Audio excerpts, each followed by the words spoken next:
हिंदू राष्ट्र एक बहुत ही महत्वपूर्ण विषय है। हमारे राजनीति और अध्यात्म दोनों क्षेत्रों से जुड़े हुए लोगों के लिए चर्चा का एक आकर्षण होता है हिंदू राष्ट्र शब्द में। हिंदू राष्ट्र कब बनेगा, कौन बनाएगा, उसके बनने के बाद उन लोगों का क्या होगा जो हिंदू नहीं हैं, ये सभी विषय समाज में चर्चा के ज्वलंत मुद्दे बनकर घूमते रहते हैं, किंतु किसी ठोस बिंदु पर आकर सहमत नहीं हो पाते हैं। अलग अलग व्यक्तियों के द्वारा हिंदू राष्ट्र के लिए अलग अलग विचार प्रस्तुत किए जाते रहे हैं, जिसमें विनायक दामोदर सावरकर से लेकर वर्तमान समय के धीरेन्द्र कृष्ण शास्त्री तक सम्मिलित हैं। इन सभी लोगों का पक्ष जो हिंदू राष्ट्र के विषय में है, उससे भिन्न विषय पुरी के शंकराचार्य स्वामी निश्चलानंद सरस्वती जी का है। पुरी के शंकराचार्य जी ने हिंदू राष्ट्र को बनाने की न केवल बात कही थी, अपितु उसके लिए एक निश्चित कालावधि भी तय कर दी थी। यद्यपि पुरी के शंकराचार्य जी ने हिंदू राष्ट्र के संदर्भ में इस बात को स्पष्ट नहीं किया कि उसमें कौन कौन से क्षेत्र, कौन कौन से भूखंड हिंदू राष्ट्र के रूप में मान्यता प्राप्त किए जाएंगे, अथवा इसको करने का श्रेय किसे दिया जाएगा। क्या यह किसी राजतंत्रीय राजा के द्वारा किया जाएगा या लोकतांत्रिक प्रधानमंत्री के द्वारा किया जाएगा। अब हिंदू राष्ट्र का जो विषय है, पुरी शंकराचार्य जी के शिष्यगण यह कहते हैं कि उन्होंने 3.5 वर्ष की जो भविष्यवाणी की थी वो नागलोक के कालमान के अनुसार है। यद्यपि पुरी के शंकराचार्य जी ने स्वयं अपने मुख से ऐसा नहीं कहा, जहां तक मुझे प्राप्त है सूचना, अथवा पुरी के शंकराचार्य जी के किसी शिष्य ने भी उनके मुख से, पुरी के शंकराचार्य जी के मुख से निकले हुए शब्दों या लिखे हुए ग्रंथ के आधार पर यह नहीं कहा कि पुरी के शंकराचार्य जी ने यह कहा है कि 3.5 वर्ष की अवधि नागलोक से संबंधित है। यद्यपि मैं बताऊं तो सनातन कालमान में 4 स्तरों पर गणना की गई है: मानवीय, पैतृक, दैवीय और ब्राह्मी। मानवीय काल गणना हम सब जान रहे हैं, क्योंकि हम मनुष्य के शरीर में हैं तो उस काल गणना से हमारा अधिक निकट संबंध है। इससे थोड़े से अधिक ऊपर पैतृक काल गणना होती है, जहां 15 मानवीय दिनों का जो शुक्ल पक्ष है और 15 मानवीय दिनों का जो कृष्ण पक्ष है, वही पितरों के लिए 1 दिन रात के बराबर हो जाते हैं। और देवताओं के लिए 360 दिनों की एक रात्रि और दिवा का विधान प्राप्त होता है। उनके लिए 180 दिनों का दिवामान और 180 दिनों का रात्रिमान, 6 महीने का दिन और 6 महीने की रात्रि मनुष्यों के अनुसार देखें तो देवताओं के यहाँ प्राप्त होती है। और इसी के आधार पर फिर परायु का निर्णय करते हैं, जिसको ब्राह्मी काल कहा जाता है। लेकिन यहाँ नागलोक में घटित होने वाले कालमान का उल्लेख नहीं मिलता है, मुझे नहीं मिला है। यदि किसी महानुभाव को मिला हो तो कृपया अवगत कराएं। अच्छा, अगर हम यह मान लें कि नागलोक का भी परिगणन दिव्य योनि के अंतर्गत प्राप्त होता है और उन नागों में जो कालमान चलता है वह देवताओं के ही समान चलेगा, चूंकि देवताओं के कालमान को ही असुर भी स्वीकार करते हैं, राक्षस भी उसी कालमान से चलते हैं। दैत्य और देवता दोनों का कालमान समान ही चलता है, बस अंतर इतना होता है कि इनके दिन के समय उधर रात्रि होती है और उधर के दिन के समय इधर रात्रि होती है, लेकिन जो समयावधि है वो वही रहती है। तो यदि हम नागों को भी उसी कालगणना के अंतर्गत परिगणित कर लें तो एक विडंबना यह आएगी कि 1 वर्ष जब उनका बीतेगा तब तक पृथ्वी पर मनुष्यों के अनुसार 360 वर्ष व्यतीत हो चुके होंगे। और इस हिसाब से देखें तो इस हिसाब से अगर देखें तो 1080 वर्ष जब मनुष्यों के बीतेंगे तो देवताओं के 3 वर्ष बीतेंगे, और उधर 3.5 वर्ष करने के लिए फिर उसमें 180 और जोड़िए आप, तो लगभग 1260 वर्ष जब बीतेंगे उस समय जाकर भारत हिंदू राष्ट्र बनेगा। अगर नागलोक की गणना से यह विषय बताया गया है तो। लेकिन 1260 वर्ष के बाद जो हिंदू राष्ट्र बनने वाला है, उस हिंदू राष्ट्र की भूमिका आज के पुरी शंकराचार्य अभी तैयार कर रहे हैं और उनके शिष्य इस बात का जोर शोर से प्रचार कर रहे हैं। ये विषय मुझे अप्रासंगिक लगता है और ऐसा पुरी के शंकराचार्य जी ने कहा भी नहीं है। ये तो इन लोगों ने तब बताना प्रारंभ किया जब समयावधि बीतने लगी। इससे पहले ये लोग भी, पुरी के शंकराचार्य के शिष्य भी, ये वाला विषय नहीं उठा रहे थे। और ये एक तथ्य है, इसमें किसी द्वेष की बात भी नहीं और किसी विरोध की बात भी नहीं। जो तथ्य है उस पर चिंतन करना चाहिए लोगों को। अच्छा, पुरी के शंकराचार्य जी के ही कथनों से ये बात कैसे कटती है, ये बताता हूं मैं। कुछ लोग यह कह रहे हैं कि 3.5 साल की समयावधि अभी पूरी नहीं हुई है। उनको मैं बताना चाहूंगा, 3 अगस्त 2021 ईस्वी को, 3 अगस्त 2021 ईस्वी को दैनिक जागरण में समाचार छपा था, जिसमें कहा गया है कि पुरी के शंकराचार्य जी ने 3.5 वर्षों में हिंदू राष्ट्र के बनने की बात कही है। भारत हिंदू राष्ट्र के रूप में प्रकाशित होगा, बन जाएगा, ऐसा पुरी के शंकराचार्य जी ने कहा है। कहाँ कहा है? दैनिक जागरण में छपा था 3 अगस्त 2021 को। और जांजगीर में, छत्तीसगढ़ के जांजगीर में एक प्राण प्रतिष्ठा कार्यक्रम के समय, जब पुरी के शंकराचार्य जी फरवरी 2022 में आए थे, मतलब ये समाचार छपने के 6 महीने के बाद, तब भी वहां उन्होंने इसी वक्तव्य को दोहराया था और दैनिक भास्कर में वो वक्तव्य छपा था। आप इन दोनों वक्तव्यों की पुष्टि उस समय के पेपर कटिंग से भी कर सकते हैं, और तुरंत में अगर पुष्टि करनी है तो दैनिक भास्कर और दैनिक जागरण के जो डिजिटल वेबसाइट्स हैं वहां से भी इस समाचार को तुरंत आप प्राप्त कर सकते हैं। तो जांजगीर में फरवरी 2022 में पुरी के शंकराचार्य जी ने एक वक्तव्य दिया कि भारत 3.5 वर्ष में हिंदू राष्ट्र बनेगा, और उसमें 6 महीने की अवधि बीत चुकी है। ये उसमें उन्होंने अलग से भी कहा था। तो इसका अर्थ है कि दैनिक जागरण में जो समाचार अगस्त में छपा था, अगस्त 2021 में, वह सही था। और यही कालगणना, मानवीय कालगणना के अनुसार ही पुरी शंकराचार्य जी कह रहे हैं कि 6 महीने की अवधि बीत गई है फरवरी में। इस हिसाब से देखें तो अगस्त 2021 से लेकर फरवरी 2025 के मध्य 42 महीने बीत चुके हैं। और 42 महीने में कितने वर्ष होते हैं? 3.5 वर्ष। इसीलिए अब फरवरी के बीतने पर मार्च में हम यह वक्तव्य निर्गत कर रहे हैं। पुरी के शंकराचार्य जी ने जो बात कही उसके विषय में कुछ सज्जनों का यह मत है कि वह जो 3.5 वर्ष की बात थी, वह हिंदू राष्ट्र बनने की नहीं थी। हिंदू राष्ट्र के निर्माण में मार्ग प्रारंभ हो जाएगा, यह कहना था पुरी शंकराचार्य जी को। लेकिन वह या तो सही तरीके से देवताओं के संकेत को समझ नहीं पाए, या फिर उनके द्वारा देवताओं के संकेत को सही तरीके से समझाया नहीं गया। दोनों बातें हो सकती हैं, ऐसा मेरा नहीं, ऐसा कुछ सज्जनों का मत है। फेसबुक पर भी मैंने बहुत से लोगों के वाद विवाद में ये सब पढ़ा था।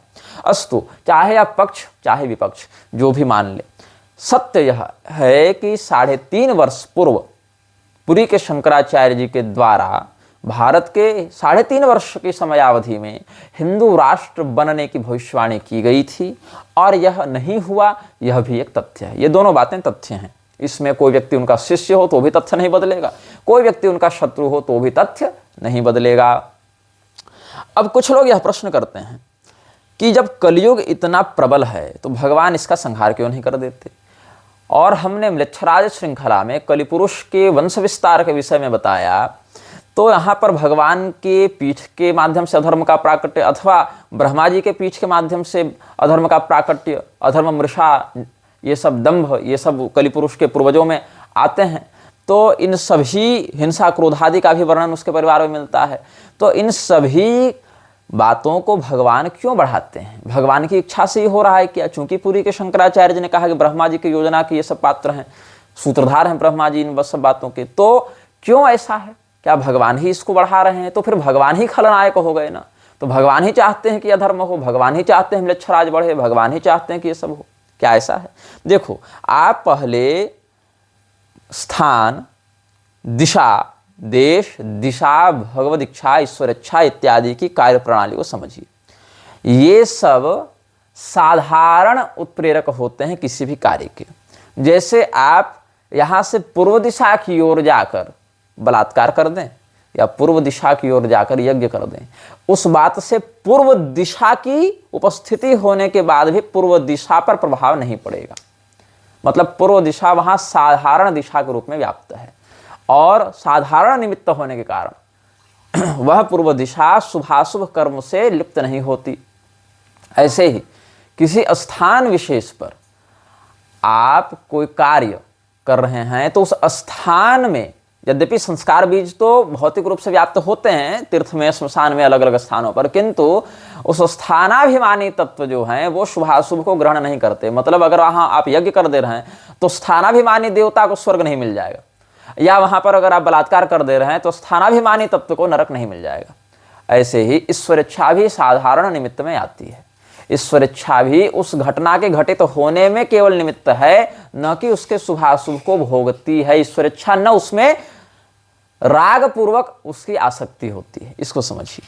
अब कलयुग क्या है? चारों युगों में एक युग है जिसका कालमान, जिसकी समयावधि सबसे कम है। सृष्टि प्रक्रिया को जो जानते हैं वो समझते हैं कि बिना तीनों गुणों के वैषम्य को प्रवर्तित किए सृष्टि बन ही नहीं सकती है, और बिना तीनों गुणों को साम्य किए प्रलय हो ही नहीं सकता है। ये एक सांख्य सिद्धांत है। तीनों गुणों को जब तक कोई विषमता प्राप्त नहीं होगी तब तक उनमें गतिशीलता नहीं आएगी, और गतिशीलता के अभाव में सृष्टि प्रक्रिया भी पूर्ण नहीं होगी। और तीनों गुणों की साम्यावस्था को जब तक आप नहीं लाएंगे तब तक स्तब्धता नहीं होगी, और स्तब्धता के अभाव में प्रलय भी नहीं होगा।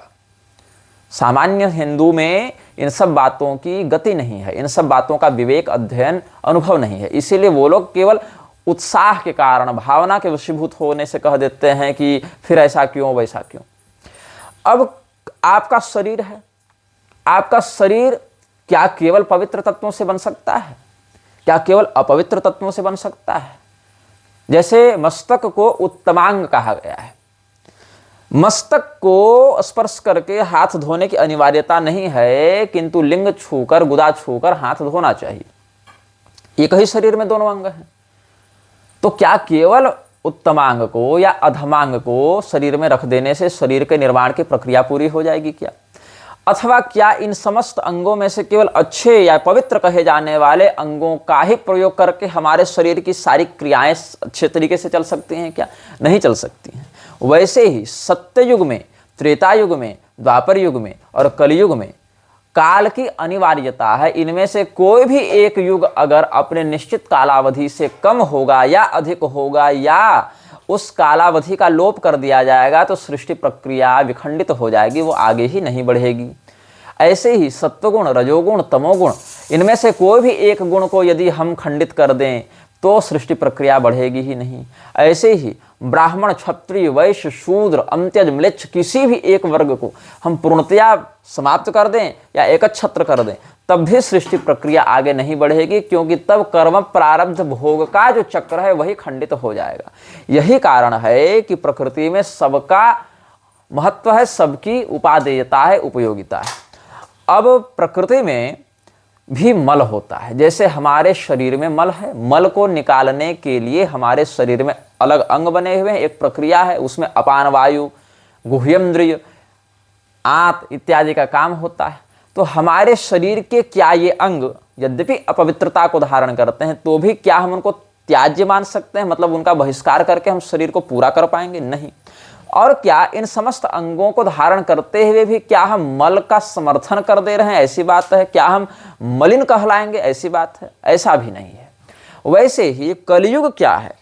जैसे आप भोजन करते हैं, भोजन की ऊर्जा का अवशोषण करने के बाद जो अपशिष्ट पदार्थ बच जाता है उसको मलापसर्जन प्रक्रिया से हम बाहर निकालते हैं, विष्ठा, मल, मूत्र का परित्याग करते हैं। वह एक प्रक्रिया है, और उस प्रक्रिया के बिना शरीर की गतिविधि पूर्ण नहीं हो सकती है। वैसे ही काल का मल है कलयुग। ब्रह्म वैवर्त पुराण के परिशिष्ट खंड को आप देखें, जो कि बृहत्तर संस्करण का अंग है, वहां पर एक बहुत ही अल्पश्रुत ग्रंथ है जिसको कहते हैं काशी रहस्य। काशी रहस्य में ये रहस्य बताया गया है कि कलयुग कालमल है। वहां ब्रह्मा जी ने कहा है कलयुग को कि तुम काल के मल हो, इसीलिए तुम्हारे समय कलह होगा, तुम्हारे कालखंड में कलह होगा, झगड़ा होगा, विद्वेष होगा, लोगों में संयम का अभाव होगा। तो कलयुग कितना अधिकार रखता है पूरे चतुर्युग व्यवस्था में? मात्र 10%। हमारे शरीर में जो हम भोजन करते हैं अगर सही तरीके से पचा है तो क्रमशः वह सप्त धातुओं में परिणत होता है, और उसका दशांश ही मलमूत्र के रूप में प्राप्त होता है। अगर सही तरीके से पचा है तो बाकी ऊर्जा के रूप में परिणत हो जाता है। और उस अपशिष्ट भाग को जब हम निकालते हैं तब हम अशुद्ध माने जाते हैं। बाद में हम शुद्ध होते हैं स्नान इत्यादि करके, या अलग अलग प्रकार से मृतिका इत्यादि से शोधन करके। तो इसमें क्या है कि हमारे शरीर की जैसे मल को बाहर निकालने की प्रक्रिया है, वैसे ही सत्ययुग, त्रेतायुग, द्वापर युग, इनमें यत्किंचित अधर्म असंस्कार का जो विक्षेप होता है, उस समस्त अपशिष्ट भाग को निकालने का, काल मल को निकालने का माध्यम होता है कलियुग। इसमें सत्ययुग, त्रेतायुग और द्वापर युग यही 90% काल को धारण करते हैं और मात्र 10% कालमान कलियुग के पास है। 4,32,000 वर्षों में ये प्रक्रिया पूरी होती है। 43,20,000 मानवीय वर्षों का जो चतुर्युग शास्त्रों में वर्णित है, उसमें ये जो मलापसर्जन प्रक्रिया है ये 4,32,000 वर्षों तक चलती है। हाँ, इसमें कई बार क्या होता है कि किसी का पेट खराब है तो पेट में गुड़गुड़ करेगा, किसी को कब्ज है तो प्रयास करके भी वह मल का अपसर्जन नहीं कर पा रहा है, किसी व्यक्ति को केवल गैस बना हुआ है, उसको लग रहा है कि हमको शौच जाना है लेकिन शौच होगा नहीं उससे, वो केवल गैस का, वात का प्रकोप है उसके शरीर में। कोई व्यक्ति खा लिया है लेकिन अजीर्ण हो गया, उसका अलग अनुभव होगा। किसी व्यक्ति का पाचन बहुत अच्छे से हुआ है, उसका शरीर बहुत अच्छे से अपना काम कर रहा है तो उसके मलापसर्जन का अनुभव कुछ और होगा। ऐसे ही कलियुग में भी समान प्रकार के अधर्म, समान प्रकार के द्वेष, समान प्रकार का कलह सबके साथ होगा, यह आवश्यक नहीं है। इसी प्रकार भोजन करने के समय भी अलग अलग प्रकार के भोजन का स्वाद अलग अलग लगता है। खीर खाएंगे तो अलग अनुभव होगा, खिचड़ी खाएंगे तो अलग होगा, दाल चावल खाएंगे तो अलग होगा, रोटी खाएंगे तो अलग होगा, पुआ पूड़ी खाएंगे तो अलग होगा, फलाहार करेंगे तो अलग होगा। लेकिन ये सब जो ग्राह्य भक्ष्य हैं उनमें भी अलग अलग अनुभव होता है। वैसे ही यज्ञ करने का सुख अलग होता है, दान करने का अलग होता है, स्वाध्याय का अलग होता है, परोपकार का अलग होता है, जितेंद्रियता का अलग होता है, व्रतचर्या का अलग होता है, अलग अलग अनुभव होते हैं। तो धर्माधर्म के मध्य क्रियाभेद से अनुभव भेद हो जाते हैं। तो सत्ययुग से कलियुग तक का समय 4,32,000 वर्षों का होता है। इसमें कलियुग, क्षमा करें कुछ त्रुटि हो गई, 43,20,000 वर्षों का होता है। इसमें कलियुग 4,32,000 वर्षों का है। इससे दुगुना द्वापर युग होता है, इसी से तिगुना त्रेता युग होता है और इसी से चौगुना सत्ययुग होता है। इसमें बीच बीच में शासन प्रणाली के हस्तक्षेप के कारण युगों के स्वभाव में कुछ पारिस्थितिक परिवर्तन देखने को मिलता है। युगों के स्वभाव में पारिस्थितिक परिवर्तन शासन तंत्र के कारण होता है। तब जाकर महाभारत में वर्णन है कि राजा कृत युग स्रष्टा त्रेताया द्वापरस्य च युगस्य च चतुर्थस्य राजा भवति कारणम।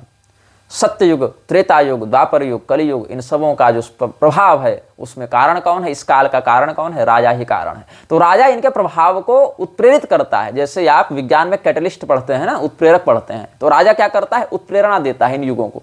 अगर सत्ययुग में भी वेन के समान दुराचारी राजा हो जावे तो धर्म की हानि करवाकर अधर्म को उत्प्रेरित करने लग जाएगा। और सत्ययुग के विपरीत कलियुग जैसे अधर्म युग में भी विक्रमादित्य जैसे शासक हो जावे तो कलियुग के अधर्म को दबाकर धर्म को, सनातन मर्यादा को उत्प्रेरित करने लग जाएंगे, उसको बढ़ाने लग जाएंगे। हालांकि ये जो परिवर्तन है ये चिरस्थायी नहीं होता है, ये अस्थायी ही होता है। जैसे दिन में भी जहां अंधकार की कोई संभावना नहीं, यदि आप किसी अंधेरी गुफा में घुस जाएं तो सूर्य प्रकाश के अव्याप्ति दोष के कारण उस गुफा में आपको अंधकार का अनुभव होगा, ये पारिस्थितिक परिवर्तन हो गया। अथवा रात्रि में भी यदि आपके पास प्रकाश के पर्याप्त साधन है तो जहां अंधकार होना चाहिए वहां भी पारिस्थितिक रूप से आपको अंधकार की अव्याप्ति होने के कारण प्रकाश का अनुभव होने लगेगा। यह पारिस्थितिक परिवर्तन हो गया। आशा है इस भाषा से आपको समझ में आ गया होगा विषय। तो कलियुग क्या है? काल के मल को अपसृष्ट करने का एक प्रक्रिया मात्र है। त्वं कालमल इत्युक्तो मले शुद्धिर्न विद्यते। भगवान ब्रह्मा जी कलियुग को क्या कहते हैं कि हे कलियुग, तुम काल के मल हो, इसलिए मल की शुद्धि नहीं हो सकती। आप विष्ठा को शुद्ध नहीं बना सकते, आप मूत्र को शुद्ध नहीं बना सकते, आप थूक को, लार को शुद्ध नहीं बना सकते। वो अपवित्रता उसकी नैसर्गिक अपवित्रता है। ऐसे ही आप कलियुग को शुद्ध नहीं बना सकते। हाँ, हम अगर विष्ठाप्लुत हो जावे तो शोधन, मार्जन, स्नान इत्यादि से स्वयं को शुद्ध बनाते हैं। ऐसे ही कलियुग में भी भगवान नाम संकीर्तन विहित शास्त्राचरण से हम स्वयं को शुद्ध बनाते हैं। लेकिन कलियुग ही स्वयं में शुद्ध हो जाए ऐसा संभव नहीं है। और शासन तंत्र के हस्तक्षेप से कलियुग में भी धर्म की वृद्धि आंशिक रूप से देखने को मिल सकती है, अथवा सत्ययुग में भी अधर्म की वृद्धि आंशिक रूप से देखने को मिल सकती है। ये बात हम आपको समझाने का प्रयास कर रहे थे। तो ये जो कलयुग की प्रक्रिया है। इसी प्रक्रिया को आगे बढ़ाने के लिए म्लेच्छराज अथवा उस जैसी शक्तियां, उसकी अनुगत शक्तियां लगी हुई रहती हैं, जिससे अधर्म, विक्षोभ, विद्रोह इत्यादि बढ़े और कलिपुरुष का कलहात्मक अभ्युदय प्राप्त हो समाज को। अब हम हिंदू राष्ट्र की बात करते हैं। ये हमने आपको प्रक्रिया बता दी कि कलयुग की क्या अनिवार्यता है, इसमें ईश्वरेच्छा का क्या महत्व है, ईश्वरेच्छा का क्या इसमें रोल है, उसका क्या उसमें उद्देश्य है, उसका क्या विनियोग है, अथवा कालमल के अपसर्जन की प्रक्रिया कैसे होती है, यह हमने आपको बताया। अब हिंदू राष्ट्र की बात करते हैं। भारत की वर्तमान जो व्यवस्था है, शासकीय व्यवस्था है, लोकतंत्र की व्यवस्था है, ये हिंदू राष्ट्र की मूल अवधारणा के पक्ष में ही नहीं है। ये हिंदू राष्ट्र की संकल्पना को न धारण करती है ये व्यवस्था, न ऐसी धारणा के धारकों को प्रोत्साहित करती है। हिंदू को यह लगता है कि एक पार्टी विशेष को वोट देने से हम हिंदू राष्ट्र बना लेंगे, एक पार्टी विशेष को वोट देने से हमारे सारे धार्मिक कृत्य संपादित होने लगेंगे। लेकिन वह पार्टी विशेष क्या स्वयं ऐसे सिद्धांतों का पालन करती है, समझती है? नहीं। कुछ लोगों को यह लगता है कि नरेंद्र मोदी तो ठग है, इसलिए कांग्रेस को सत्ता में लाना चाहिए। कुछ लोगों को लगता है कि कांग्रेस तो क्रिश्चियन और इस्लाम का समर्थन करते हैं, इसलिए भाजपा को समर्थन देना चाहिए। कुछ लोग मानते हैं कि कांग्रेस और भाजपा दोनों ही एक ही थैली के चट्टे बट्टे हैं, इसलिए हमको कोई तृतीय हिंदूवादी दल लाकर इन दोनों को मिटा देना चाहिए ताकि हिंदूवादी राज्य की स्थापना हो सके। किंतु प्रक्रिया वो भी लोकतांत्रिक अपनाना चाहते हैं। अब इसमें मेरा जो अनुभव है, मेरा जो दृष्टिकोण है, उससे हम आप सबों को अवगत कराना चाहेंगे। हो सकता है मेरा यह दृष्टिकोण कुछ लोगों को सही लगे, कुछ लोगों को नहीं लगे। तो जिनको सही लगे या जिनको नहीं लगे, ऐसे दोनों व्यक्ति भी अपनी विचारधारा को मान सकते हैं, अपना एक दृष्टिकोण होता है। लेकिन हमारा जो चिंतन है उसको हम व्यक्त करना चाहेंगे। भारत की जो शासकीय व्यवस्था है या किसी भी देश में वर्तमान में जो प्रणाली चल रही है, आपको देखकर यह लगेगा नहीं कि इसके उत्प्रेरक या इसके नियंत्रणकर्ता तत्व कौन है। आप एक वैश्विक सत्ता के अघोषित गुलाम हैं। आपकी अर्थव्यवस्था, आपकी शिक्षा व्यवस्था, आपकी चिकित्सा व्यवस्था एक वैश्विक सत्ता के अधिग्रहण में अघोषित रूप से कार्य कर रही है, जिसका अनुभव कई बार सरकार की नीतियों से भी आपको होता होगा। अब भारत जब हिंदू राष्ट्र बनेगा, मान लो कि आज भारत हिंदू राष्ट्र बन गया, मान लो, यहीं से प्रारंभ करते हैं। कैसे बना ये छोड़ दो, आज बन गया, तो उसका सबसे सरल विधान क्या है?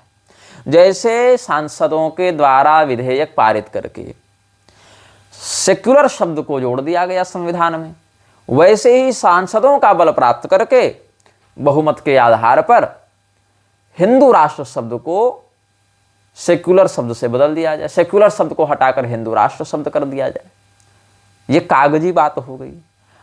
अब इसके बाद क्या होगा? हिंदू राष्ट्र और अखंड भारत की जो लोग बात करते हैं, उन लोगों के लिए सनातन धर्म की मर्यादा के अनुसार भारत की जो सीमा व्यवस्था होनी चाहिए, वहां पर क्या होगा? भारत जब हिंदू राष्ट्र के लिए स्वयं को प्रकाशित करेगा, तो ऐसे लोग जो स्वयं को हिंदू नहीं मानते हैं, वो भी स्वयं को हिंदू मानने का दावा करने लगेंगे। जैसे कि हिंदू शब्द के विरुद्ध जाकर इस्कॉन के संस्थापक ने जिनेवा इत्यादि में कई बार कहा कि हम लोग हिंदू नहीं हैं, हम स्वयं को हिंदू नहीं बना रहे हैं। रामकृष्ण मिशन जैसी संस्थाएं कोर्ट में आवेदन देती हैं कि हम हिंदू नहीं हैं, हमको एक अलग धर्म के रूप में अल्पसंख्यक दर्जा दिया जाए। हालांकि रामकृष्ण मिशन के मठ, रामकृष्ण मिशन की संपत्ति सरकार अधिग्रहित कर रही थी, इसीलिए स्वयं को हिंदू धर्म से अलग करने की उसने मांग की। लेकिन ये तो कपट हो गया कि तुम अपनी जमीन बचाने के लिए अपने हिंदू धर्म की पहचान को ही छोड़कर स्वयं को इस्लाम और ईसाईयत के निकट दिखाना चाहते हो।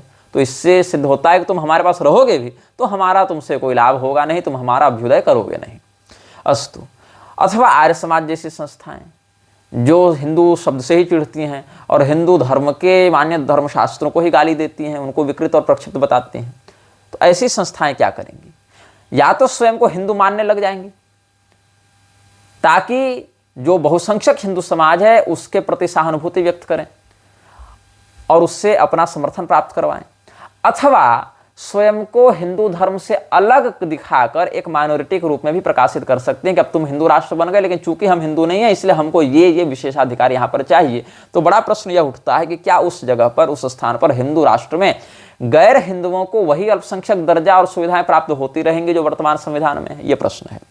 दूसरा प्रश्न यह उठता है कि हम जब हिंदू राष्ट्र बना चुके होंगे तो उस शासकीय व्यवस्था में वोटिंग प्रणाली रहेगी कि नहीं रहेगी।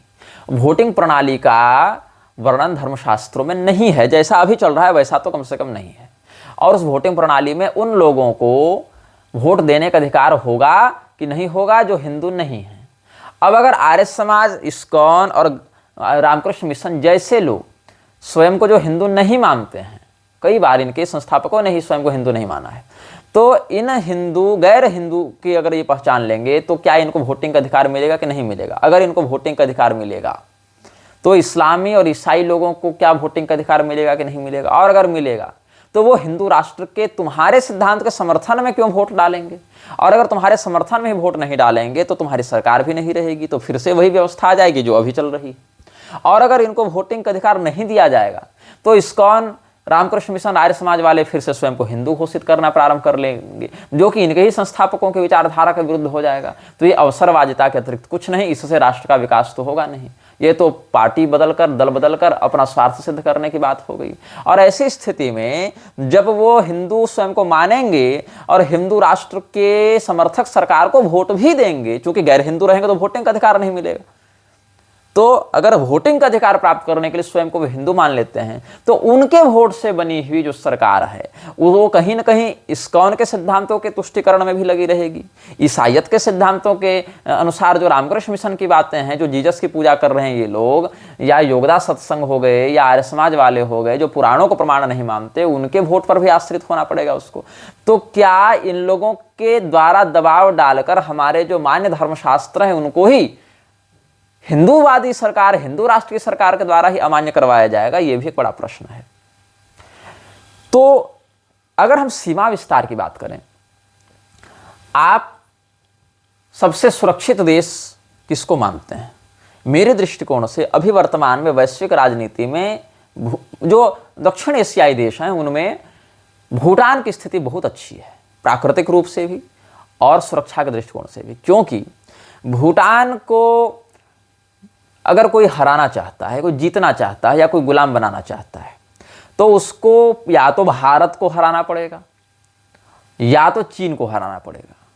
और दोनों ही स्थिति में भूटान से लगे हुए जितने देश हैं उनका यह सामर्थ्य नहीं कि वो चीन से लड़कर भूटान को हरावें या भारत से लड़कर भूटान को हरावें। और अगर भारत को हराने या चीन को हराने में अपनी सैन्य क्षमता वो प्रयोग करते हैं और उसके बाद भूटान को जीतते हैं तो इससे उनको कोई बहुत बड़ा लाभ हो जाएगा, ऐसी बात भी नहीं है।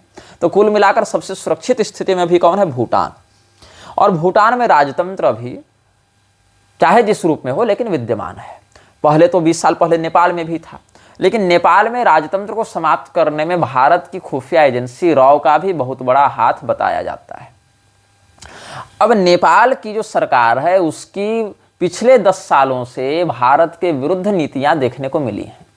भारत जब अखंड हिंदू राष्ट्र बनाने की ओर बढ़ेगा तो उसके लिए उसको बहुत अधिक सैन्य शक्ति का प्रयोग करना पड़ेगा। सैन्य शक्ति का जब वो प्रयोग करेगा तो सबसे पहले वह प्रयास करेगा कि ऐसे देश जिनकी सैन्य शक्ति भारत की तुलना में बहुत अधिक कम है उनको अपने पक्ष में कर लिया जाए, जिसमें 2 देश बहुत निकट हैं, नेपाल और भूटान। अच्छा, इन दोनों देशों के नागरिकों से भी भारत के संबंध अच्छे ही हैं, बिगड़े हुए नहीं माने जा सकते हैं। हालांकि बहुत मामलों में संघर्ष है, बहुत मामलों में जातीय द्वेष, भाषाई द्वेष भी है, लेकिन पाकिस्तान और बांग्लादेश की तुलना में नेपाल और भूटान से भारत के संबंध अपेक्षाकृत अच्छे हैं। अब नेपाल की जो अभिविस्तारवादी नीति है, जहां भारत के भी कई क्षेत्रों को वो अपना क्षेत्र बताकर नक्शे में छापता है, तो इस स्थिति में ऐसा नहीं लगता कि नेपाल भारत का हिस्सा बनना चाहेगा अपनी स्वायत्त शासन व्यवस्था को छोड़कर। खास करके तब जब चीन ने नेपाल में भारत के विरुद्ध बहुत तगड़ा निवेश, बहुत कठोर इन्वेस्टमेंट अभी हाल के कुछ 4-5 वर्षों में किया है और वहां की सरकार की निकटता चीन से होती भी जा रही है। अब सरकार चाहे बदल भी जावे, लेकिन चीन ने जो पैसा लगाया है नेपाल में वो पैसा तो लेगा, उस पैसे से जो डील हुई है उसको पूरा करने के लिए पूरा जोर देगा। तो नेपाल को भी भारत अपने सीमा के अंतर्गत बहुत सरलता से नहीं मिला सकता है। अब भूटान की बात करते हैं। नेपाल की अपेक्षा भूटान में इस बात की संभावना अधिक है कि वो भारत का हिस्सा बनना स्वीकार करे। लेकिन जब वो भारत का हिस्सा बनेगा तो वहाँ हिंदू राष्ट्र के रूप में नहीं बनेगा, वो बौद्ध राष्ट्र के रूप में ही बनेगा।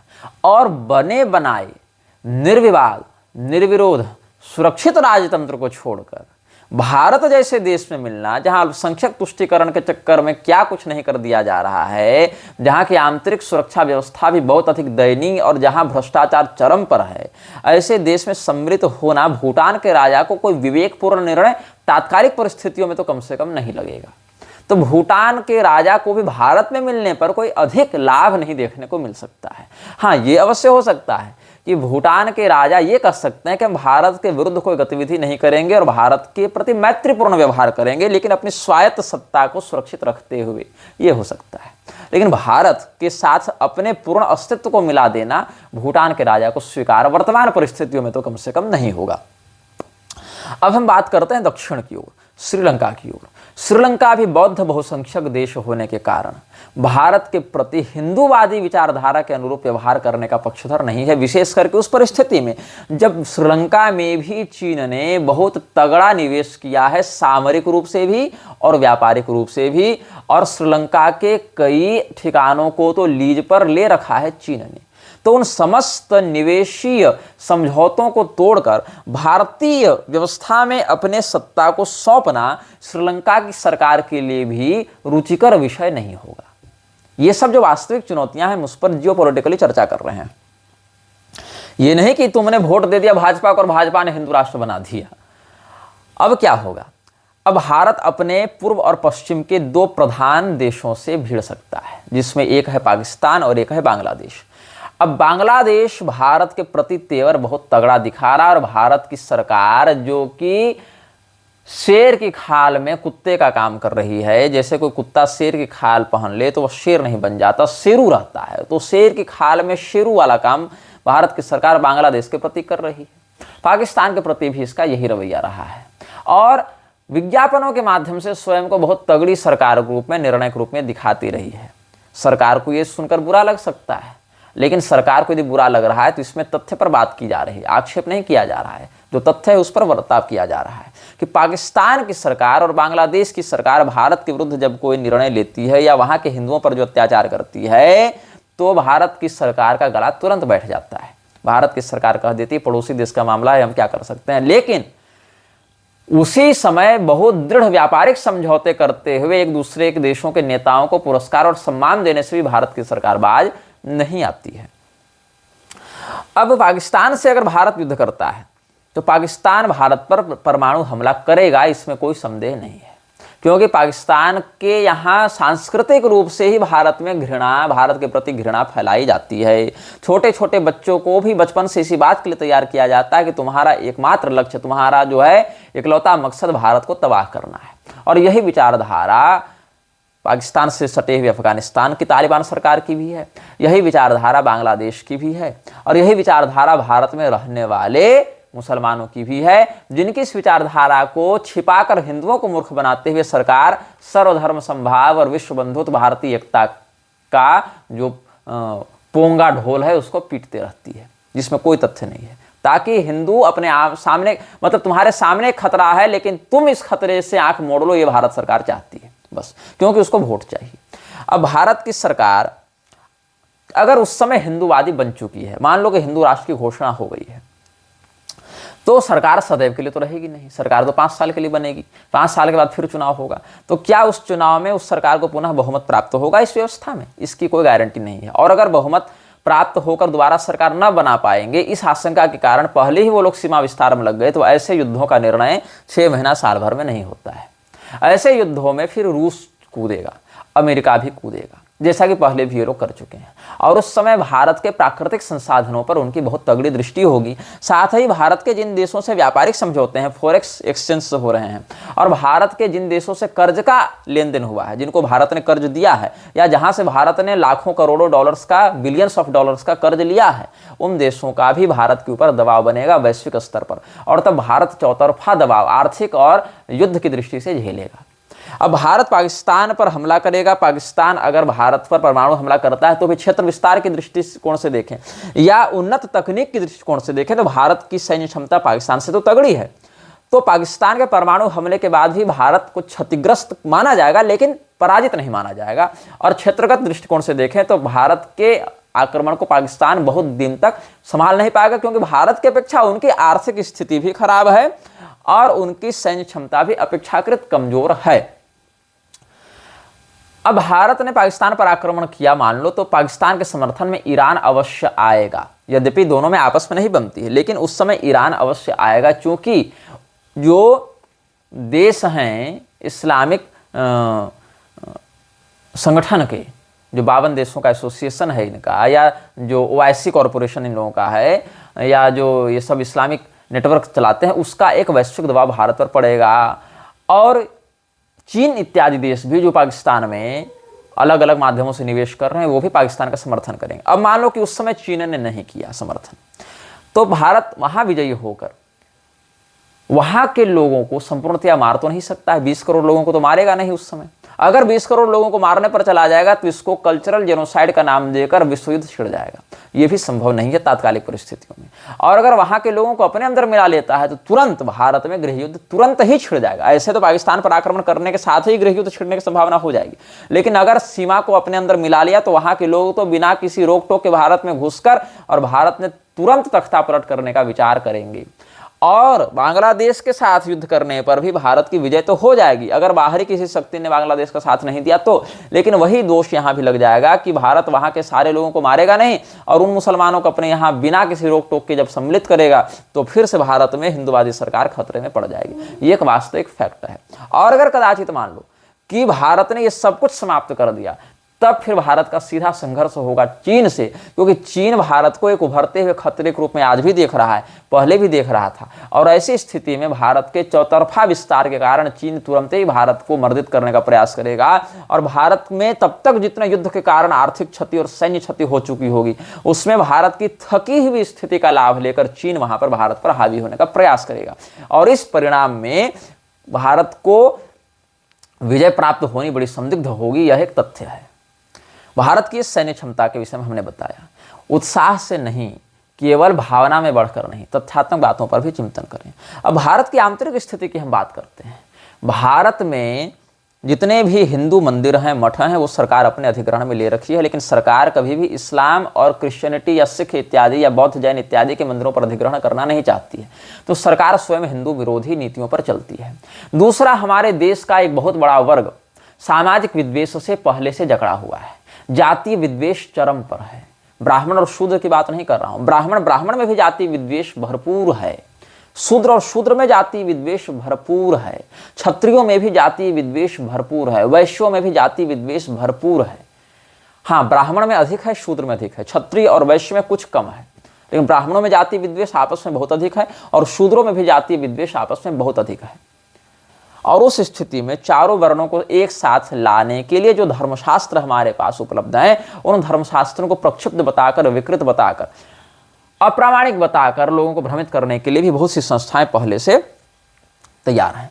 तो इकोनॉमिक दृष्टिकोण से जो वर्ल्ड प्रेशर भारत पर बनेगा और इकोनॉमिक दृष्टिकोण के साथ साथ जो वैश्विक सैंक्शंस लगाए जाएंगे, भारत के व्यापार पर जो प्रतिबंध लगाए जाएंगे, भारत की कंपनियों को विदेशों में अपना सामान बेचने पर जो बैन लगाया जाएगा, उससे भारत की जो आर्थिक व्यवस्था है वो सीधे सीधे क्षतिग्रस्त होगी। इस स्थिति में भारत का हिंदू राष्ट्र के रूप में बनना या बनकर टिक पाना वर्तमान परिस्थितियों में बहुत कठिन है। अमेरिका और रूस में युद्ध हो रहा है और उसको नाम क्या दिया गया है? यूक्रेन रूस वार। अमेरिका लड़ रहा है रूस से, लेकिन नाम दे दिया यूक्रेन का, ताकि ये सीधी लड़ाई न दिखे। लेकिन यूक्रेन को लड़ने के लिए किसने भड़काया? अमेरिका ने। पैसा, संसाधन, हथियार किसने दिया? अमेरिका ने। और उद्देश्य क्या था? यूक्रेन के इंफ्रास्ट्रक्चर और यूक्रेन के प्राकृतिक संसाधनों पर कब्जा करना। यही कारण है कि जेलेंस्की को अमेरिकन रूसो समझौते में नहीं बुलाया गया और यह कहा गया अमेरिका के द्वारा कि हम युद्ध सब रुकवा देंगे, सब कर देंगे, लेकिन 50% हमको इंफ्रास्ट्रक्चर और नेचुरल गैस और ये सब जो वहाँ खनिज है वो सब हमको चाहिए। एक देश को पैसा देकर, हथियार देकर अमेरिका ने उसके पड़ोसी महाशक्ति से भिड़वा दिया और समझौता करने चौधरी बनकर स्वयं पहुंच गया और कहा कि ये जो हार रहा है देश ना, छोटा वाला, उसकी आधी संपत्ति हमको दे दो तो हम युद्ध रुकवा देंगे। इसमें यूक्रेन का क्या हुआ? यूक्रेन की मूर्खता ही सिद्ध हुई। वही हाल भारत का ये लोग करना चाहते हैं। पड़ोसी देशों से भिड़वाकर बिना किसी कच्ची पूरी तैयारी के भारत के लोगों में एक खोखला ख्वाब दिखाकर उस ख्वाब के आधार पर उनको युद्ध के गर्त में ढकेल कर और भारत के प्राकृतिक संसाधनों पर वैसे ही एक बार कब्जा करना चाहते हैं जैसे पहले ईस्ट इंडिया कंपनी की आड़ में ये लोग कर चुके हैं। वो बस वापस आना चाहते हैं भारत पर कब्जा करने के लिए। भारत का जो ब्यूरोक्रेट वर्ग है, भारत का जो जुडिशियल वर्ग है, भारत का जो लेजिस्लेटिव वर्ग है, इन तीनों में इतना व्यापक भ्रष्टाचार है और इतनी निर्लज्ज क्रूरता भरी हुई है कि आप इनसे किसी भी प्रकार के सकारात्मक परिवर्तन की कल्पना नहीं कर सकते हैं। भाषणों में ये नेता एक दूसरे के विरुद्ध खूब बोलेंगे, साथ में पार्टी भी करेंगे, साथ में एसोसिएशन में भी जाएंगे और एक दूसरे के विरुद्ध कोई कठोर केस करके इनको जेल में भी नहीं डालने का सामर्थ्य रखते हैं।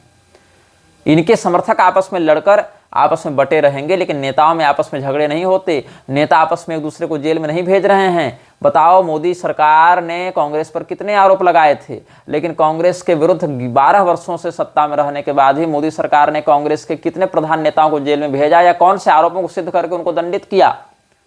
नहीं होता है।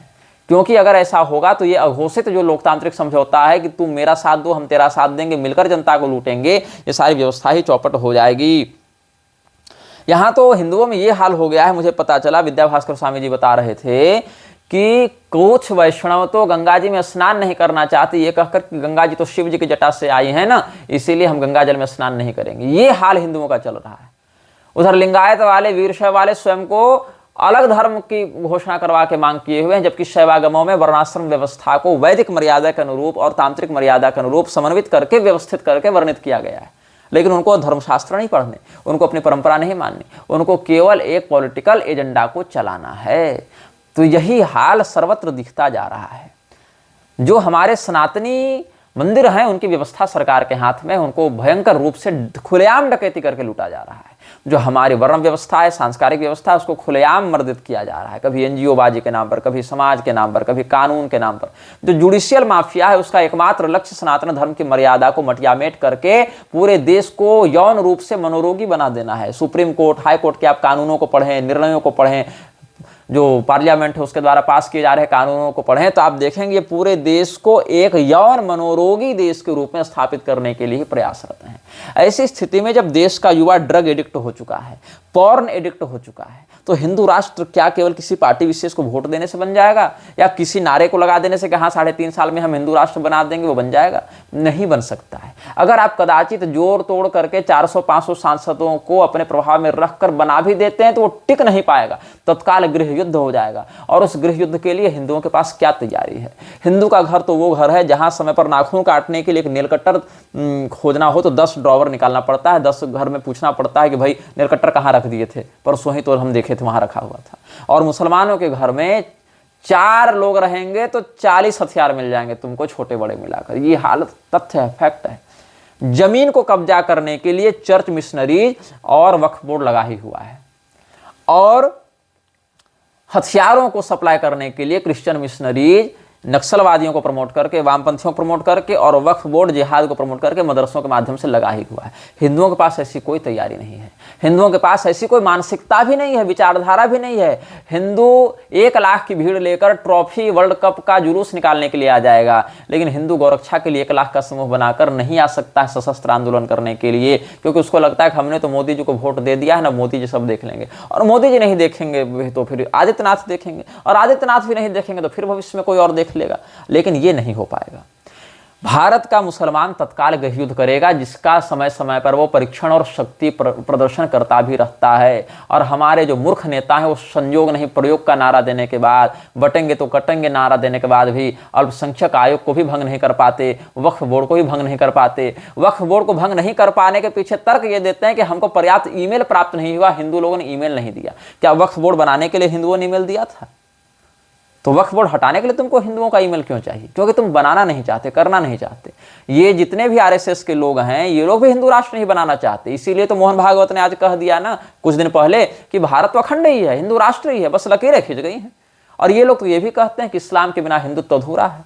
ये लोग तो ये भी कहते हैं कि सामाजिक भाईचारा को बनाए रखने के लिए अगर बगल में कोई गोमांस खा रहा है तो उसको भी तुम सहन कर लो। ये लोग तो ये भी कहते हैं कि राम जी तो इमाम हिंद हैं। तो उस स्थिति में इन लोगों से हिंदू राष्ट्र की कोई कल्पना सार्थक नहीं हो सकती है। इसीलिए हे हिंदुओं, भारत में जब तक लोकतंत्र का विनाश नहीं होगा, जब तक इस पूरी प्रणाली का विनाश नहीं होगा और शुद्ध शास्त्रीय पद्धति से राजतंत्र की स्थापना नहीं होगी, तब तक भारत हिंदू राष्ट्र नहीं बनेगा। संवैधानिक रूप से हिंदू राष्ट्र बनाने का कोई ये तरीका ही नहीं है हमारे दृष्टिकोण में। जो ये सब काशी विद्वत परिषद और अलग अलग प्रकार का अखाड़ा परिषद, ये सब जो भाजपा के गुलाम, जो भाजपा की चापलूसी करते हुए हिंदू राष्ट्र का मसौदा तैयार करने में लगे हैं ना, इसका परिणाम भी वही होने वाला है जो 3.5 साल हिंदू राष्ट्र का परिणाम हुआ। बताओ, अगर तुमको ये लगता है कि भारत में हिंदूवादी सरकार है, भारत के हिंदू हृदय सम्राट शासन कर रहे हैं, तो अलग अलग धर्म संस्कृत करके मांग करने की बात क्यों उठ रही है? और उस मांग पर एक भी प्रतिक्रिया या एक भी ट्वीट सरकार की ओर से क्यों नहीं आधिकारिक रूप से आता है? क्योंकि सरकार को इसमें रुचि नहीं है। हाँ, सरकार माहौल केवल अवश्य बनाती है ताकि लोग इस नाम से एकजुट होकर आगे चुनाव में हमको वोट देते रहें, लेकिन सरकार से यह भी नहीं होता कि कम से कम जो मुसलमानों ईसाइयों के लिए फंड हम पास कर रहे हैं उन्हीं को रोक दें। वो भी नहीं हो पाता उससे। या सरकार कम से कम यही कर दे कि जो समुदाय जितना पैसा टैक्स में देगा उसी के अनुसार हम वहां पर उसके कल्याण के लिए या उसके विकास के लिए फंड देंगे। लेकिन नहीं, यहाँ तो सनातन धर्म के मंदिरों को अधिग्रहण में रखकर वहां जो हिंदुओं के दान का पैसा आ रहा है उसको लेकर यही कथित हिंदूवादी सरकार ईसाई और मुसलमानों को दे रही है। और ये काम विपक्ष वाले भी करते थे जब उनकी सरकार थी, और ये काम आज की सरकार भी कर रही है जब ये लोग आए हैं। तरीका तो वही है।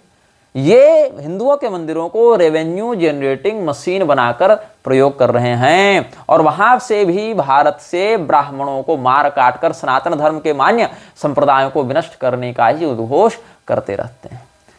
तो भारत के ऊपर जितना वैश्विक कर्ज है, क्या लगता है आज भारत को हिंदू राष्ट्र बना देने से वो वैश्विक कर्ज समाप्त हो जाएगा?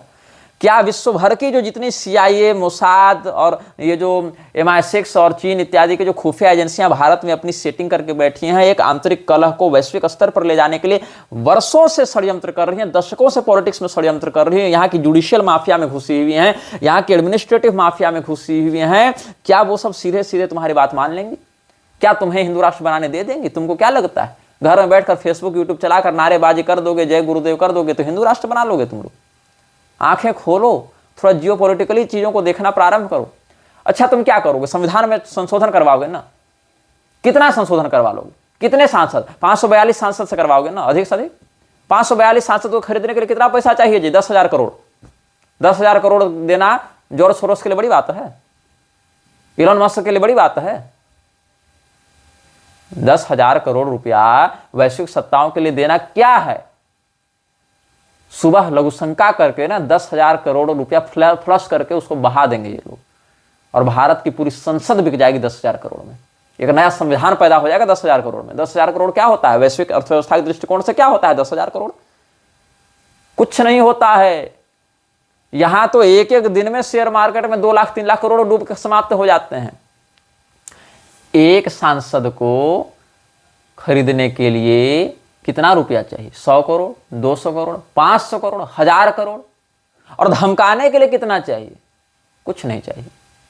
आपको एक सांसद को अगर भारत में खरीदना है, सांसद ने अपनी कीमत लगाई 100 करोड़ रुपया हम बिकेंगे, और सांसद आपकी बात नहीं मान रहा है, वो सांसद आपकी बात तुरंत मानेगा, वो जज आपकी बात तुरंत मानेगा, वो IAS IPS आपकी बात तुरंत मानेगा। क्या करना है? कुछ नहीं करना है। मैं यहां प्रमोट नहीं कर रहा हूं किसी चीज को, फैक्ट बता रहा हूं, इसको ध्यान में देना। मेरा उद्देश्य आपको तरीका बताना नहीं है कि ये तुम करो जाकर, संभावनाएं बताना है कि ऐसा हो सकता है, और ऐसा खुफिया एजेंसियां करती भी हैं। आपको किसी सांसद को 100 करोड़ में खरीदना है, सांसद बोला कि हम 100 करोड़ में बिकेंगे, लेकिन आपके पास 100 करोड़ नहीं है, आपके पास 10 ही करोड़ है, तो सांसद 10 करोड़ में भी आपका काम करेगा। तब क्या होगा? राजनीति में साम दाम दंड भेद भी होता है।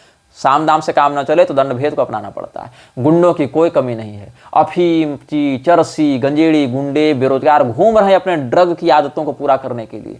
पहले उनको ड्रग की आदत लगाकर अपना गुलाम बनाया जाता है, फिर उन्हीं ड्रग को महंगा करके उनको पैसा बनाने के लिए, अनैतिक गतिविधियों को क्रिमिनल बनने के लिए प्रेरित किया जाता है। और ऐसे स्थिति में 1000 शार्प शूटर उठा लो। अगर 1000 शार्प शूटर को 1-1 लाख रुपया भी देते हो तो 10 करोड़ में एक व्यक्ति की जान लेने के लिए 1000 लोग लग जाएंगे। और 1000 लोग अगर किसी सांसद को मारने के लिए जा रहे हैं तो सांसद तुम्हारी बात को बाप बोलकर मानेगा। कैसे इस्लाम के कानून दन दन पास हो जाते हैं। 1000 लोग शाहीन बाग में बैठकर पूरी सरकार को पैंट पर मुतवा दिए और सरकार कुछ नहीं कर सके। न्यायपालिका की औकात नहीं हुई कि वहां पर जाकर कुछ निषेध करवा के वहां से हटवा सके। न्यायपालिका पैंट में मूत दी थी हाईकोर्ट जो कलकत्ता वाले हैं ये लोग, जब वहां पर हिंदुओं पर अत्याचार हो रहा था बंगाल में और हो रहा है, और जब इनसे गुहार लगाई गई रक्षा की तो मुसलमानों के डर से वहां के न्यायाधीशों ने लिखकर कह दिया कि हम लोग इस केस की सुनवाई करने से स्वयं को दूर कर लेते हैं। ये औकात है तुम्हारी न्यायपालिका की। न्यायपालिका का सम्मान केवल हिंदू करता है, वो भी न्यायपालिका की गुंडागर्दी से डर कर। न्यायपालिका कंटेम्प्ट ऑफ कोर्ट लगा देगी इस डर से। बाकी न्यायपालिका की औकात मुसलमान इसको बार बार दिखाते हैं, सरकार की औकात मुसलमान इसको बार बार दिखाते हैं, थाना पुलिस IAS IPS की औकात मुसलमान इसको बार बार दिखाते हैं। कभी हिंदुओं की भीड़ से डरकर भागते हुए पुलिस कर्मियों को देखे हो? नहीं, मुसलमानों के डर से ही ये लोग भागते हैं। क्यों? क्योंकि वो दूसरा तरीका अपनाते हैं, उनको कोई फर्क नहीं पड़ता। और जब आज की कथित सरकार सेना पुलिस होते हुए जब ये ऐसा कर रहे हैं उपद्रव, तो तुमको क्या लगता है जिस दिन तुम हिंदू राष्ट्र के लिए बनाओगे, उस दिन मकसद बनाओगे, उस दिन क्या जाकिर नाइक और ओवैसी ये सब चुप बैठ जाएंगे? आजम खान ये सब चुप बैठ जाएंगे? और इनके साथ जो गले मिलते हुए लोग हैं वो सब चुप बैठ जाएंगे? इसीलिए तुम्हारे पास तैयारी है कुछ नहीं। तुम एक ऐसी पार्टी के व्यवस्था के ऊपर भरोसा करके बैठे हो जो स्वयं बीफ कंपनियों से चंदा लेकर बैठी हुई है, जिसको कोई मतलब नहीं इन बातों से, जो अल्पसंख्यक योजना के नाम पर खूब छाती कूटे जा रही, पैसा बांटे जा रही है। तो चुनावी जुमलों पर मत जाओ। चुनावी जुमले से हिंदू राष्ट्र नहीं बनने वाला है, न अतिशयोक्तिपूर्ण भविष्यवाणियां करने से हिंदू राष्ट्र बनने वाला है। अच्छा, अगर शूटर्स की बात नहीं भी करेंगे, अगर हम केवल इस विषय पर चर्चा करते हैं कि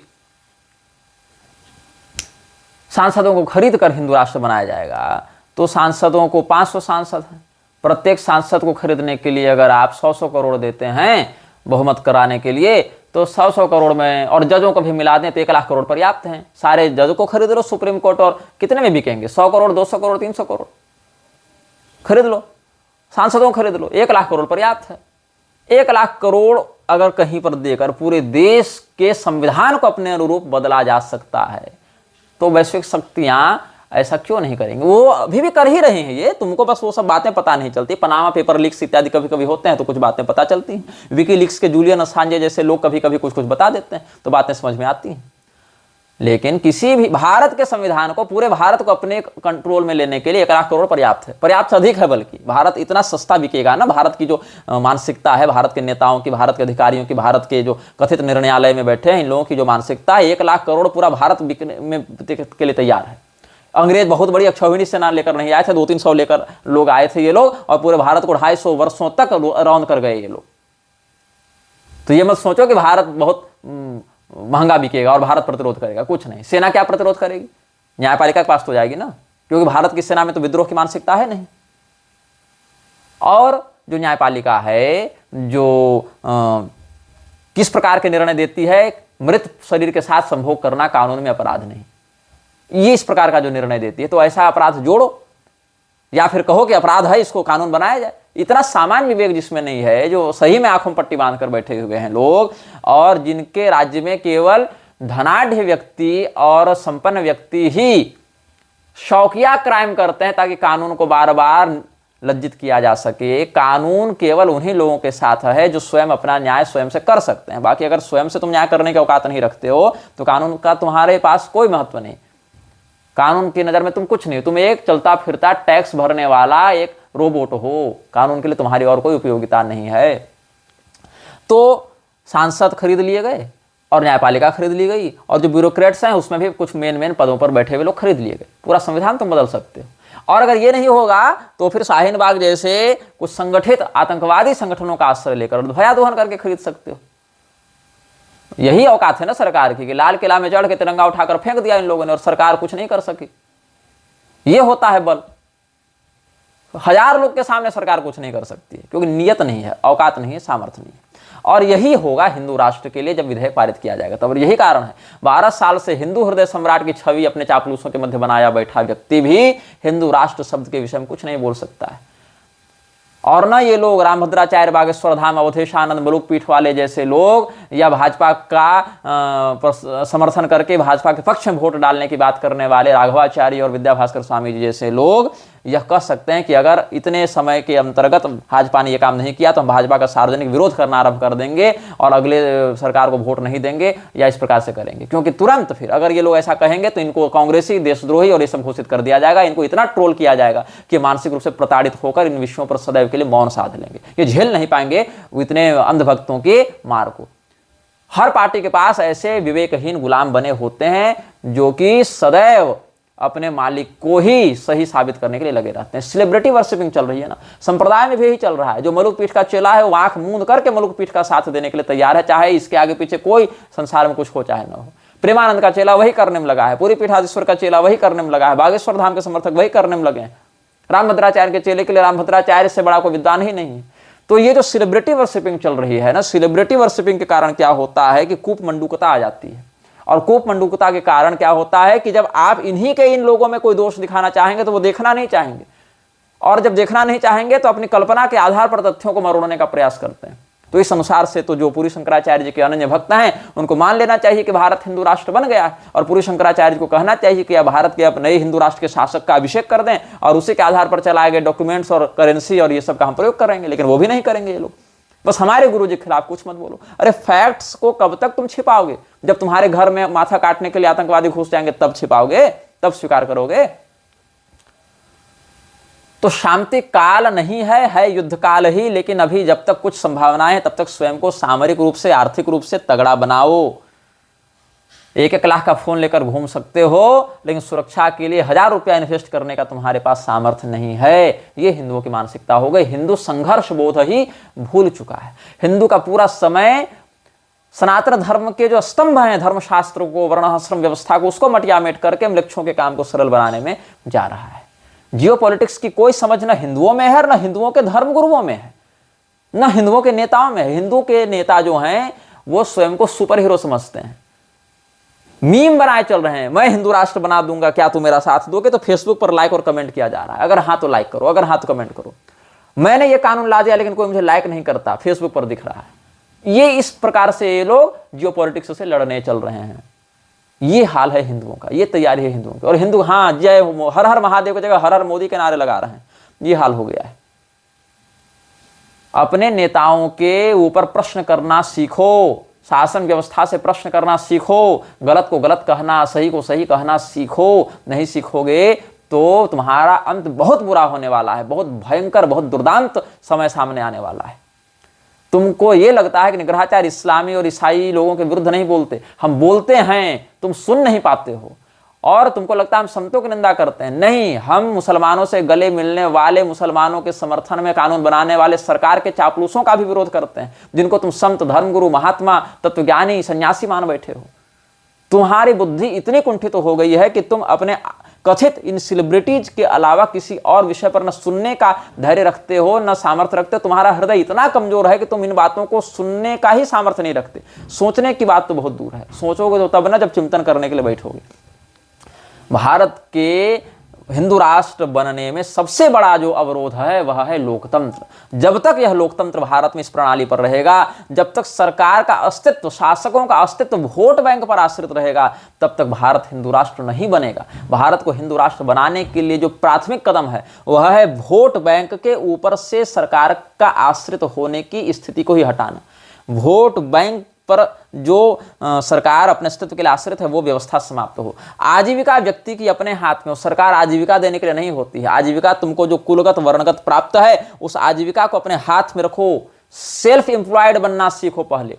लेकिन सरकार ने पहले लोगों को पारंपरिक शिक्षा से विमुख करके वृक्षराज के तहत नई शिक्षा व्यवस्था जो विकृत है उसके आधार पर डिग्री बांटना आरंभ किया। डिग्री से ज्ञान और कौशल का परिचय होने लगा। और उसके बाद हम तुमको रोजगार देंगे, मेरे पास आओ, ऐसा कह के लोगों के स्वरोजगार को समाप्त कर दिया गया।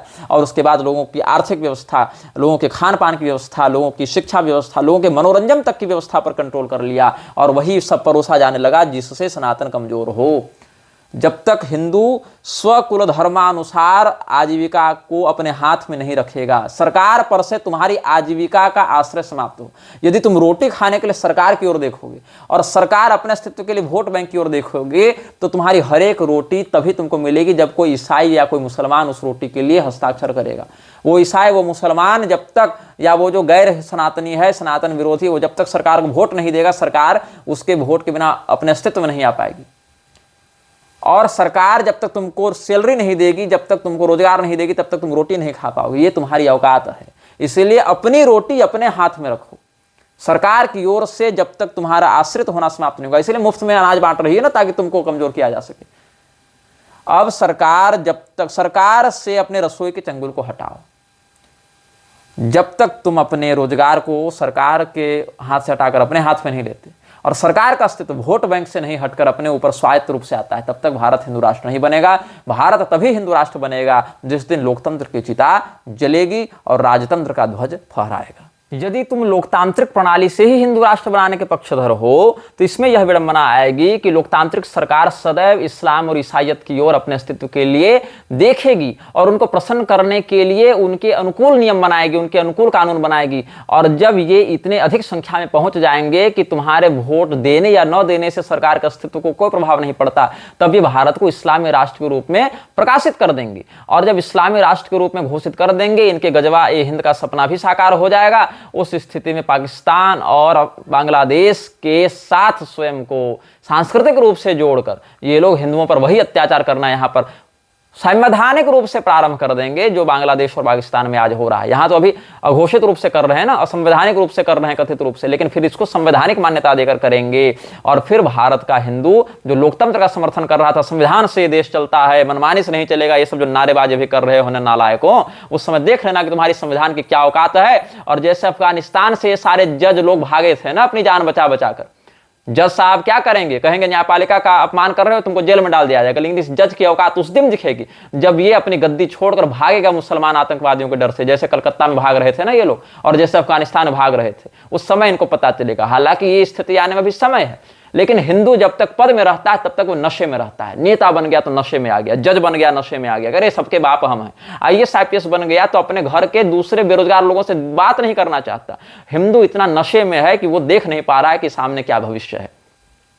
और भारत हिंदू राष्ट्र बने ना बने, इस स्थिति में इस्लामी राष्ट्र जरूर बन जाएगा अगर इस प्रणाली पर चलोगे। और उस दिन इन सबको दिख जाएगा कि कंटेम्प्ट ऑफ कोर्ट क्या होता है, जिस दिन इनको इन्हीं के गद्दी से उठाकर इस्लामी लोग काट देंगे। और ये एक तथ्य है, इस तथ्य से तुम मुख मोड़ो, चाहे तुम कहो कि तुम असंवैधानिक बात कर रहे हो या तुम भारत की अखंडता के विरुद्ध बात कर रहे हो, ये देशद्रोह है। ये देशद्रोह नहीं है। लोकतंत्र में भारत की जो व्यवस्था है उसमें न्यायपालिका और भारत की सरकार से अधिक देशद्रोही कोई संस्था नहीं है। क्योंकि जो लोग देश की अखंडता के विरुद्ध कार्य कर रहे हैं तुम उन्हीं लोगों का समर्थन करते हो। जो लोग देश को गुलाम बनाने का प्रयास कर रहे हैं तुम उन्हीं लोगों की गुलामी करते हो। जो लोग देश में अशांति और उन्माद फैला रहे हैं तुम उन्हीं लोगों के पक्ष में कानून बनाते हो, उन्हीं लोगों को तुष्ट करने के लिए पैसा देते हो, उन्हीं लोगों को मानवाधिकारी सिद्ध करके उन्हीं लोगों के लिए तुम काम करते हो। यही कारण है कि भारत के वर्तमान व्यवस्था में देशद्रोही अगर कोई है तो भारत की सरकार है, देशद्रोही अगर कोई है तो न्यायपालिका है। क्योंकि न्यायपालिका और भारत सरकार के बनाए हुए, मैं इसमें किसी पार्टी का नाम नहीं ले रहा, इंस्टीट्यूट का ही नाम ले रहा हूं, चाहे सत्ता किसी की आए, चाहे सीजेआई कोई भी बने,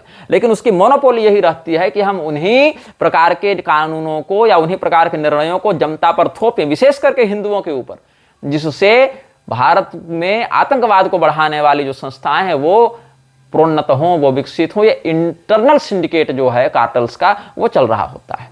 लेकिन इतनी कड़वी बात को इतने स्पष्ट रूप से कोई ना बोलना चाहता है, ना कोई सुनना चाहता है, और ना कोई सुनकर चिंतन करके उसको समझना चाहता है। जजों को भी आपस में सोचना चाहिए ना, चिंतन करना चाहिए ना, क्या वो अनपढ़ हैं, क्या वो इन देश की व्यवस्थाओं से अनभिज्ञ हैं, क्या वो मंगल ग्रह में रहते हैं। यहाँ जो चल रहा है, जिस प्रकार की व्यवस्थाएं चल रही हैं, क्या तुमको नहीं दिखता? फिर किस नशे में तुम झूम रहे हो कि हम जज बन गए हैं तो हमारे ऊपर कोई उंगली नहीं उठा सकता, हमारे ऊपर कोई बात नहीं कर सकता, हम जो कह दें वही धर्म हो जाता है, हम जो कह दें वही नैतिकता हो जाती है, हम जो कह दें वही जायज हो जाता है। कब तक? जब तक हिंदू तुमको संरक्षण दे रहा है, तुमको इज्जत दे रहा है, तभी तक ना। एक बार 1000 मुसलमानों की भीड़ अगर तुम्हारे ऊपर चढ़ जावे ना तो तुम कुछ नहीं कर सकते। 1000 में जब ये हाल है तो करोड़ में क्या हाल होगा तुम्हारा, ये तुम कभी बैठकर सोचना। तुम जीवित ही होगे हिंदू तुम्हारा सम्मान कर रहा है। जिस दिन हिंदू तुम्हारा सम्मान करना छोड़ दे या हिंदुओं की संख्या एक सीमा से नीचे आ जाएगी, उस दिन तुम्हारे सारे कंटेम्प्ट ऑफ कोर्ट धरे रह जाएंगे उस दिन तुम्हारी सारी संप्रभुता, अखंडता और जो प्रियम्बल है कॉन्स्टिट्यूशन का सब धरा रह जाएगा। जिस दिन ये गृह युद्ध छेड़ेगा ना, उस दिन कहीं चेहरा दिखाने लायक नहीं बचोगे कि कहीं हमको देखकर काट ना दे कोई व्यक्ति।